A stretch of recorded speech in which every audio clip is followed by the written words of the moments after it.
കോഴിക്കോട് ബിരിയാണി ഇല്ലെന്ന് പറഞ്ഞതിന് ഹോട്ടൽ ഉടമയെ മർദ്ദിച്ചതായി പരാതി.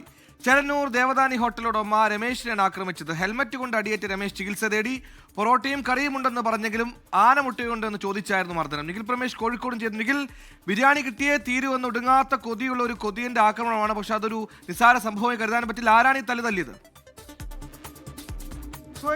ഇതിൽ രണ്ടു ഭാഗത്ത് നിന്നും മർദ്ദനം ഉണ്ടായിട്ടുണ്ട് എന്നുള്ളതാണ് നമ്മൾ പോലീസുമായി ബന്ധപ്പെടുമ്പോൾ അറിയാൻ കഴിയുന്നത്. സംഭവം ഇങ്ങനെയാണ്. ഇതിൽ പ്രതിയാക്കപ്പെട്ടിട്ടുള്ള, അതായത് ഇപ്പോൾ മർദ്ദിച്ചിട്ടുള്ളയാൾ ഈ കസ്റ്റമർ കടയിലേക്ക് വരുന്നു. അദ്ദേഹം ഭക്ഷണം ഓർഡർ ചെയ്യുന്നു. ബിരിയാണിയാണ് ഓർഡർ ചെയ്തത്. ഏറെ സമയം കഴിഞ്ഞിട്ട് ബിരിയാണി കിട്ടാത്തതിനെ തുടർന്ന്, അതായത് നൽകാൻ വൈകിയതിനെ തുടർന്ന് കടയുടമ രമേശുമായി തർക്കത്തിൽ ഏർപ്പെടുകയും കയ്യിലുണ്ടായിരുന്ന ഹെൽമറ്റ് എടുത്ത് രമേശിനെ മർദ്ദിക്കുകയുമായിരുന്നു.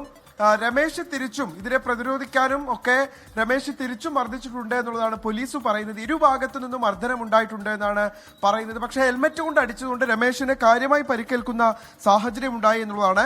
ഇടിയുടെ ആഘാതത്തിൽ മൂക്കിന്റെ പാലത്തിനും താടിയിലിനും ഈ രമേശിന് പരിക്കേറ്റിട്ടുണ്ട്. ഇദ്ദേഹം കോഴിക്കോട് മെഡിക്കൽ കോളേജ് ആശുപത്രിയിൽ ചികിത്സ തേടിയിരിക്കുകയാണ്. ഈ സംഭവവുമായി ബന്ധപ്പെട്ട് ഇപ്പോൾ പോലീസിൽ പരാതി നൽകിയിട്ടുണ്ട്. പോലീസിന് അന്വേഷണം പുരോഗമിക്കുകയാണ്. പോലീസ് പറയുന്നത് ഇരുഭാഗത്തു നിന്നും മർദ്ദനം ഉണ്ടായിട്ടുണ്ട്. അതുകൊണ്ട് രണ്ട് ഭാഗത്ത് നിന്നും പരാതിയും നൽകിയിട്ടുണ്ട്. രണ്ടുപേരുടെയും പരാതിയിൽ അന്വേഷണം തുടരുന്നു എന്നാണ് പോലീസ് വ്യക്തമാക്കുന്നത്. സുഹേൽ, ശരി, ബിരിയാണി കിട്ടിയില്ലെങ്കിൽ പൊറോട്ടയും കറിയും കഴിച്ചാൽ തീരാവുന്ന പ്രശ്നമേ ഉള്ളൂ. പക്ഷേ ഇപ്പോൾ ഇത് പോലീസ് സ്റ്റേഷനിലെത്തി, ആശുപത്രിയിലെത്തി, അങ്ങനെ അതിന്റെ ബിരിയാണിയുടെ ആംഗിൾ തന്നെ മാറി ഒരു ക്രൈമിലേക്ക് എത്തിയിരിക്കുന്നു. നിഖിൽ പ്രമേശാണ് വിശദാംശങ്ങൾ നൽകിയത്.